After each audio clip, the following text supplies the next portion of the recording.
പട്ടണത്തിലെ വലിയൊരു വീട്.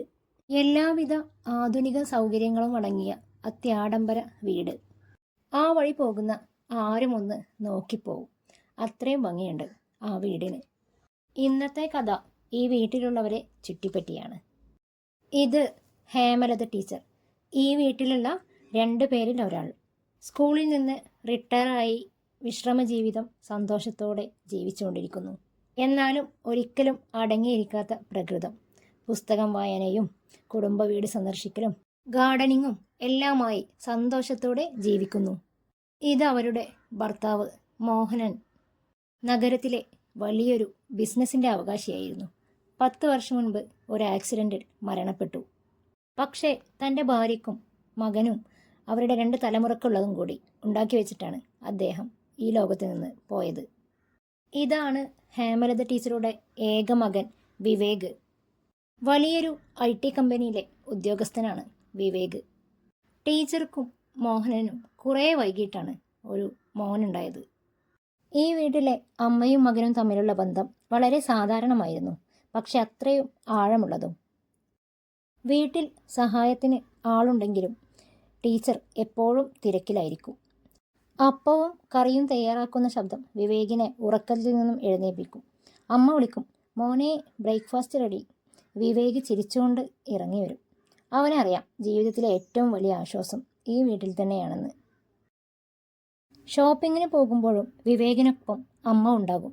വസ്ത്രങ്ങൾ നോക്കുമ്പോൾ അമ്മയുടെ അഭിപ്രായം അവൻ ഒരിക്കലും അവഗണിച്ചില്ല. പുറത്ത് കൂട്ടുകാരോടൊപ്പം പോകുമ്പോഴും തിരികെ വീട്ടിലേക്ക് വരുമ്പോൾ അമ്മ കാത്തു നിൽക്കുന്നുണ്ടെന്ന ചിന്ത വിവേകിനെ ആശ്വസിപ്പിച്ചു.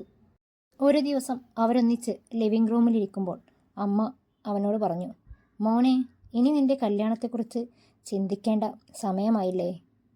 ഇത് രൂപ. വിവേകിൻ്റെ അതേ ഓഫീസിൽ തന്നെ ജോലി ചെയ്യുന്നു. 2 പേരും മാസങ്ങളായി ഇഷ്ടത്തിലാണ്. വിവേകിൻ്റെ അമ്മക്ക് എല്ലാം അറിയാം. അവർക്ക് രൂപയെ വളരെ ഇഷ്ടമാണ്. അതുപോലെ തന്നെ രൂപയുടെ വീട്ടുകാർക്ക് തിരിച്ചും. അങ്ങനെ കല്യാണ തീയതി ഉറപ്പിച്ചു. കല്യാണത്തിനുള്ള ഒരുക്കങ്ങളെല്ലാം തുടങ്ങി. വിവേകും അമ്മയും ഷോപ്പിംഗ് പൂർത്തിയാക്കി. അമ്മയായിരുന്നു വിവേകിൻ്റെ ലോകം. എന്നാലും കൂട്ടുകാരെയും രൂപയെയും അവനൊരിക്കലും അവഗണിച്ചില്ല. രൂപയുടെ എല്ലാവരോടുമുള്ള വളരെ ആകർഷണീയമായ പെരുമാറ്റം തന്നെയാണ് വിവേകിനെ അവളേക്ക് അടുപ്പിച്ചത്. രൂപയുടെ കുടുംബവും നഗരത്തിലെ അറിയപ്പെടുന്ന കുടുംബമാണ്. സമ്പത്തിൻ്റെ കാര്യത്തിലും വിവേകിനേക്കാൾ ഒട്ടും പിറകിലല്ല. കല്യാണ തീയതി അടുത്തു. 2 വീട്ടിലും ഒരുക്കങ്ങൾ തുടങ്ങി. 3-4 ദിവസങ്ങളായിട്ട് വളരെ ഗംഭീരമായിട്ടാണ് കല്യാണം നടത്തിയിരുന്നത്. 2 വീട്ടിലും ഓരോ മക്കളായതുകൊണ്ട് തന്നെ അവർ നാടറിഞ്ഞ് കല്യാണം വിളിച്ചു. നാടിതുവരെ കാണാത്ത കല്യാണമെന്ന് നാട്ടുകാർ അടക്കം പറഞ്ഞു.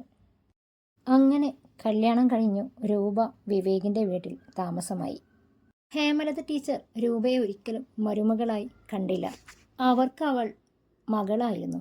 ഒരു കുഞ്ഞു പെൺകുട്ടിയോടുള്ള സ്നേഹമായിരുന്നു, വാത്സല്യമായിരുന്നു അവളോട് നിറയെ. കല്യാണത്തിന് വേണ്ടിയിട്ട് വിവേക് കുറച്ചധികം ദിവസം ലീവ് എടുത്തിരുന്നു. ഈ സമയത്ത് അച്ഛൻ ബാക്കി വെച്ച കുറച്ച് ബിസിനസ് കാര്യങ്ങളെല്ലാം നോക്കി നടത്തുകയായിരുന്നു. അങ്ങനെ ലീവെല്ലാം കഴിഞ്ഞ് വിവേക് വീണ്ടും തിരിച്ച് ജോലിയിൽ കയറി. രൂപ കുറച്ചധികം ദിവസം കൂടെ ലീവ് എടുത്തിരുന്നു.